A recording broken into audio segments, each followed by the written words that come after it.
ആയിക്കോട്ടെ. അതെ, എൻ്റെ പിറന്നാളായിരുന്നു. എല്ലാവർക്കും തവിട് കൊടുത്ത് വാങ്ങിയ കഥയും ഒഴുകി കിട്ടിയ കഥയും ഉള്ളിടത്ത് എനിക്ക് കുറച്ച് വെറൈറ്റി ആയിട്ടുള്ള കഥയാണ് പറയാനുള്ളത്. ഒരു വലയിട്ട് പിടിച്ച കഥ. ചേച്ചിമാർക്കൊരു 10ഉം 8ഉം വയസ്സുള്ളപ്പോൾ ഒരു കുഞ്ഞവനെയും കൂടെ വേണമെന്ന് തോന്നി.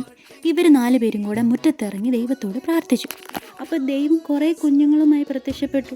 ഇതിലാരെ വേണമെന്ന് ചോദിച്ചു. അപ്പോൾ ഇവർ നോക്കിയപ്പോൾ അങ്ങ് അറ്റത്തൊരു കുഞ്ഞാവ ചിരിച്ചുകൊണ്ടിരിക്കുന്നു ഇവരെ നോക്കി. അതാണ് ഞാനെന്നാണ് പറയപ്പെടുന്നത്.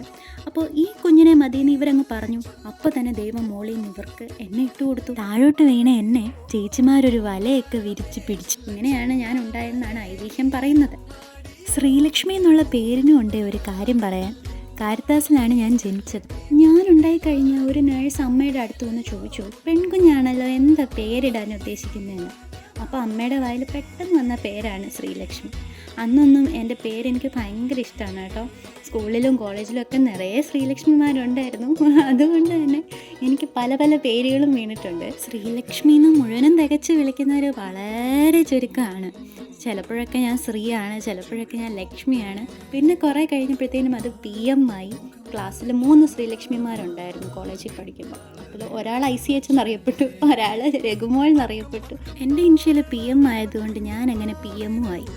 പിന്നെ ഇതായപ്പോൾ UK വന്നപ്പോൾ ജോലി സ്ഥലത്തൊക്കെ ഇവിടെയുള്ളവർക്ക് ഇക്ഷ, ഇത്ര, ഇജ്ഞ, അതുപോലെ ഈ ശ്രീ എന്നൊന്നും പറയാൻ വഴങ്ങില്ലല്ലോ എന്നേ. അതുകൊണ്ട് മദാമ്മമാരുടെയും സായിപ്പന്മാരുടെയും ഇടയിൽ ഞാനിപ്പോൾ ലാക്സ് ആണ്. ഇച്ചിരി ഫാഷൻ പേരല്ലേ ലാക്സ്, കൊള്ളാല്ലേ. പിന്നെ ഇതിലൊന്നും പെടാത്തൊരു വെറൈറ്റി ആയിട്ടൊരു ഓമനപ്പേരും കൂടെ എനിക്കുണ്ട്. അറിയാവുന്നൊരു കമൻറ്റ് ചെയ്യണേ. ആഹാ, കഥയൊക്കെ കേട്ട് പായസമൊക്കെ തിളച്ചല്ലോ. അസലായിരിക്കണം. ബർത്ത്ഡേ സ്പെഷ്യലായിട്ട് സദ്യ ഒന്ന് മാറ്റി പിടിച്ചു. ബിരിയാണിയും പായസമാണ്. അപ്പോൾ എന്തായാലും ഇത്തവണ സ്വന്തമായി കഴിച്ച് നിർവൃതി അടയാനായിട്ട് ഉദ്ദേശിച്ചിട്ടില്ല. പകരം ഞാൻ എൻ്റെ 2 കൂട്ടുകാരെ വിളിച്ചിട്ടുണ്ട്. പാവം തസ്നിയായിരുന്നു എൻ്റെ ആദ്യത്തെ ഇര. അപ്പം ബിരിയാണിയുടെ ക്ഷീണം ഒന്ന് മാറ്റാൻ വേണ്ടി അവളെ ഒന്ന് നടക്കാൻ കൊണ്ടുവരാം. എങ്ങനെയുണ്ട് പായസം? വാദവരാതെ സംസാരിച്ചു. വാദവരാതെ ഉണ്ടോ? ബിരിയാണിയും തുടങ്ങിക്കോ.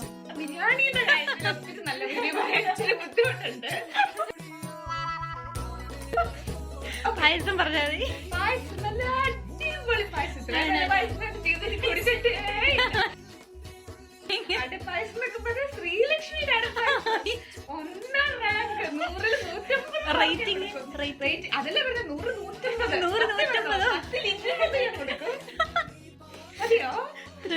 തൃപ്തിയായി.